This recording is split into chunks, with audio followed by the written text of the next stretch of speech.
Hello दोस्तों। तो स्वागत है आपका हमारे यूट्यूब चैनल में।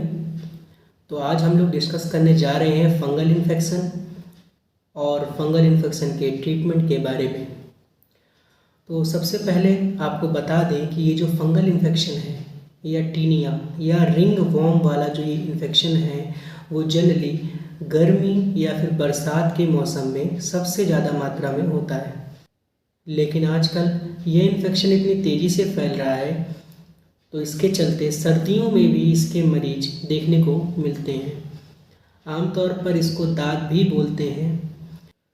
तो सबसे पहले आपको बता दें कि फंगल इन्फेक्शन होता क्या है। दरअसल फंगल इन्फेक्शन जो है ये चमड़ी की बाहरी सतह या ऊपरी सतह पे होने वाला इन्फेक्शन होता है। इसमें लाल या भूरे रंग के निशान त्वचा पे पड़ जाते हैं। जो ये इन्फेक्शन होता है, जो भी इसमें निशान बॉडी में पड़ते हैं उसके साइड्स में बॉर्डर भी प्रेजेंट होता है। शुरुआत में ये बॉर्डर छोटा होता है, लेकिन जैसे जैसे ये इन्फेक्शन बढ़ता जाता है ये बॉर्डर भी धीरे धीरे बढ़ता जाता है और ये निशान धीरे धीरे कर पूरी बॉडी में फैल जाते हैं। आपको बता दें, क्योंकि ये इन्फेक्शन बाहर से फैलता है इसलिए इसमें ब्लड से रिलेटेड जांच या खून से रिलेटेड जांच कराने की आवश्यकता नहीं होती है।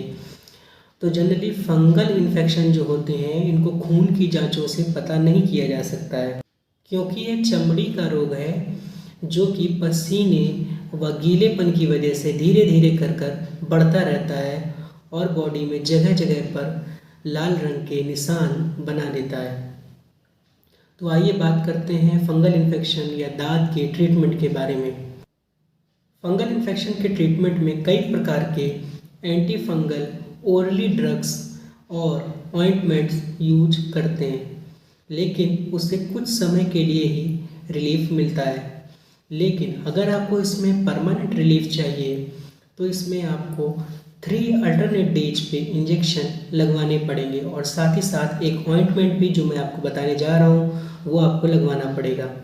तो बात करते हैं इंजेक्शन जो इसमें आपको लगवाना है वो है ट्रेक्सॉल 1.5 ग्राम और उसके साथ में आपको डेक्सोना 2 ml भी लगवाना है।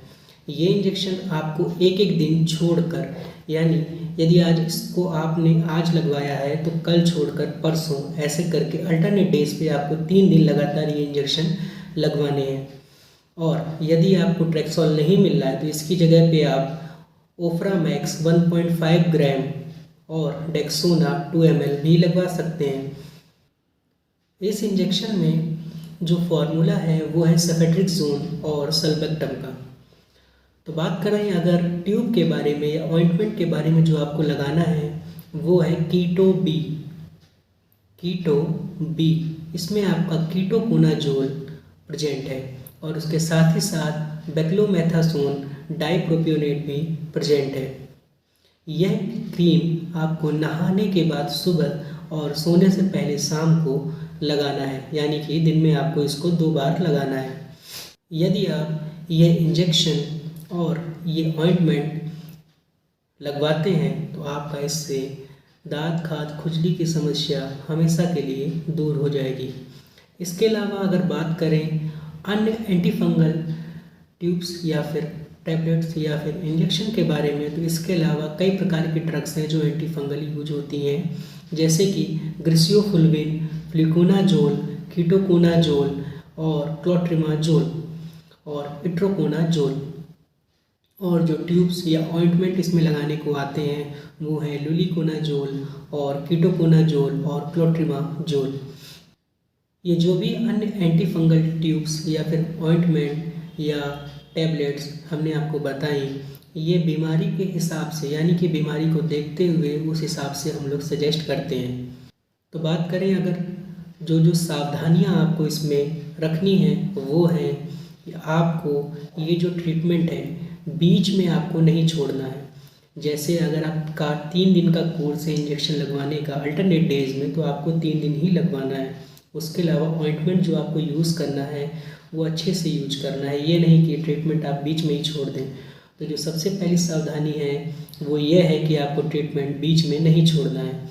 दूसरा कि आपको नहाने के बाद अच्छे से शरीर को पोंछना है, यानी कि गीलापन शरीर में नहीं होना चाहिए। और उसके अलावा कपड़े आपको अच्छी तरह से धूप में सुखा कर ही पहनने पड़ेंगे। अगर आप गीले कपड़े पहनेंगे तो जो ये फंगल इन्फेक्शन आपका ठीक हो गया है वह दोबारा से फिर से हो जाएगा।